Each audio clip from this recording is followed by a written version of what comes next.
Alright, it's a nice cold winter day, so I'm going to do something inside the 88 Thunderbird, that is. I'm actually going to take the time to pull all of the interior out. I want to get the dash, I want to get all that stuff out. I want to be able to pull out that carpet and take a look at that floor. Well, that is if the door isn't too frozen. Yeah, oh, perfect. Okay, I wasn't sure. So this is where we're at right now.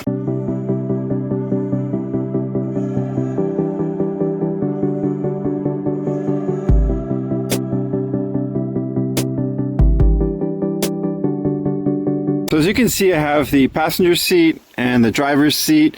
Just a little recap. The passenger seat was really easy to take out, didn't really have any issues. The driver's side, I had this bolt here that I had to cut out, and the seat was far back, and since it's electric, I couldn't get it to move. Even when I plugged in a battery, it might have been seized, I'm not sure.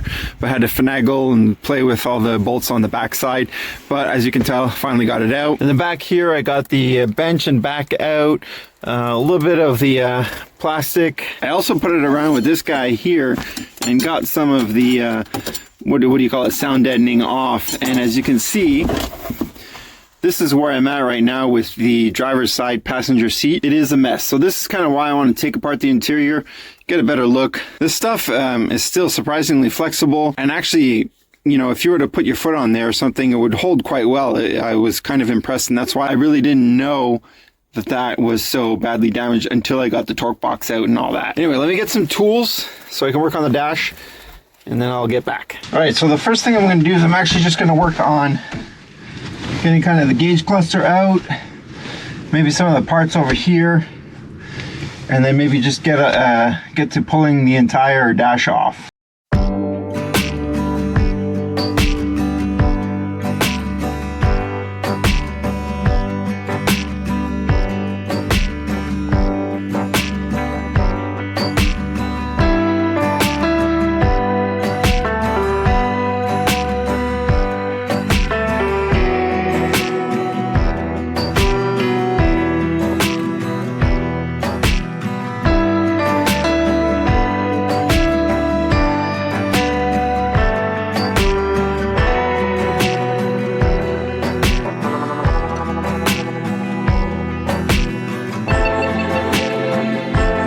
So gauge cluster is out, not too hard to remove. The only thing that might be a little bit hard is the little boost gauge, if that's what you have on your unit. And then these electrical clips all the time, super annoying, but it just popped out.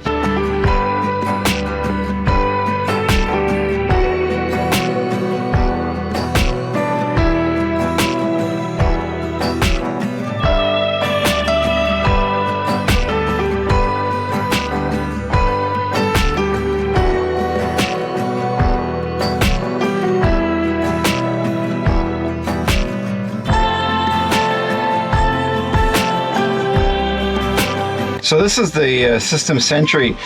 I'm not sure why they make clips so dang hard to take off. I pried on it and did whatever, it wouldn't slip, and I ended up breaking half of the clip off. But I mean, there's really not much I could do at this point, but everything else seemed to come off okay.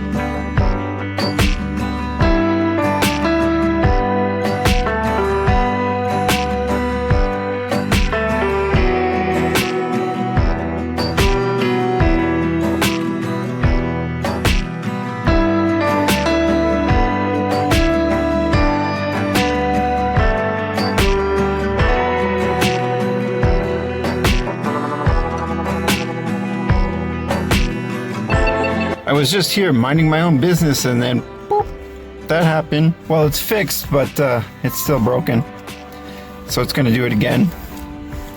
Guys, if you're taking this off, it's a rotation. Just rotate it. There's 3 clips in there, and you'll get a key, basically a keyway, and then it'll pop right out.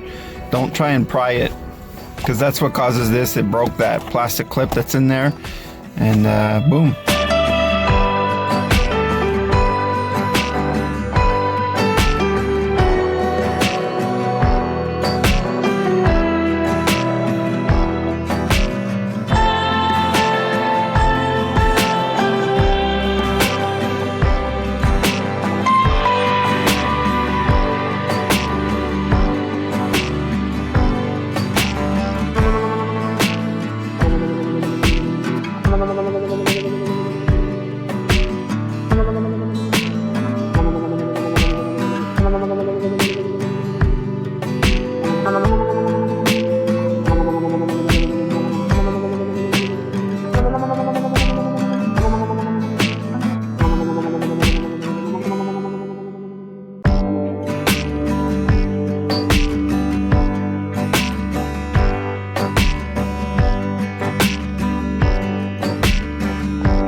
I've been waiting forever to get rid of this blue wire. I think I mentioned it before, but I believe it connected to the sound system, probably the subwoofer or something, to turn it on or off. The only problem is that they ended up cutting into this plastic here, and well, you know, such is life, I guess.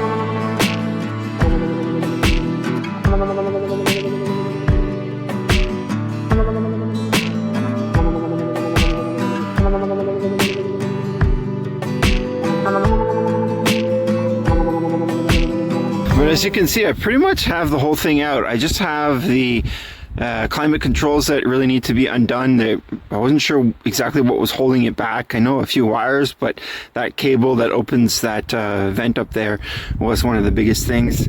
I'm almost done. I've been struggling quite a bit with this. That's why I stopped the time lapse. But it looks like I'm almost done. Well, I found this guy here. Seems pretty jammed up. I don't know if it unwound or if somebody pulled it off, but this has a hard time opening and closing.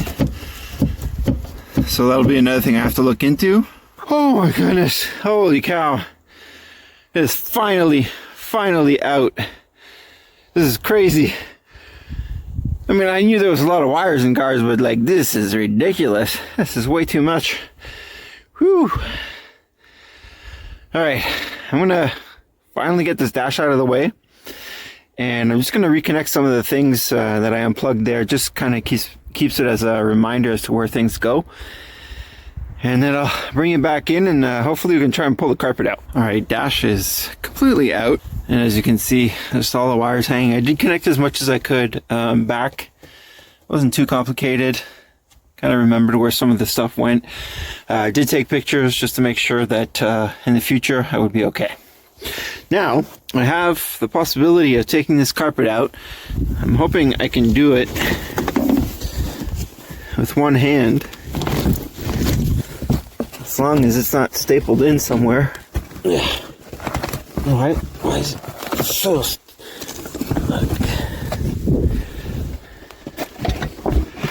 Okay, well, it doesn't seem like I can do it with one hand. I need to kind of pull on the footwell, and it must be stuck or glued or something.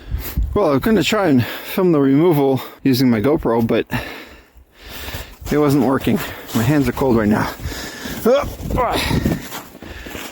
But that's why I could not pull it out with one hand. That's all that sound deadening stuff.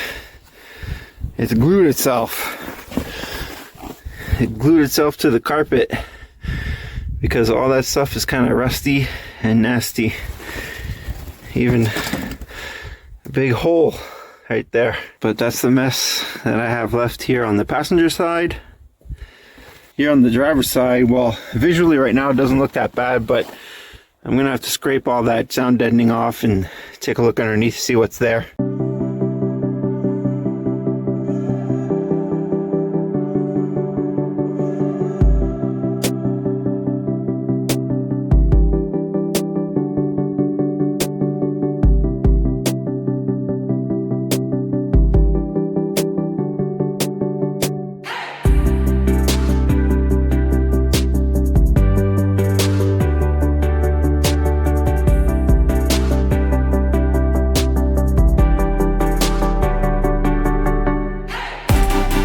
All tucked away for now anyway. Gotta find some bins to put all these loose little things in. That'll be for another day. Alright, set out to pull the dash and get the carpet out, and succeeded, so happy about that. a little bit more difficult than I was anticipating. There's always those hidden screws and things that get stuck that, you know, you got to deal with. For example, some of the wiring was just routed weird, at least not in a way that I would have thought would have been done that way. But yeah, who knows? You want to wrap it around a vent? Go ahead. I'll deal with it later. For sure, once I do the install back, then I'll do it my own way and try and tuck it and make it nice and neat and accessible. But anyway, that's for something else. All in all, I'm happy. I'm tired of freezing my butt off because it's like -7 Celsius out here. So I'm going to say thanks for watching and take it easy.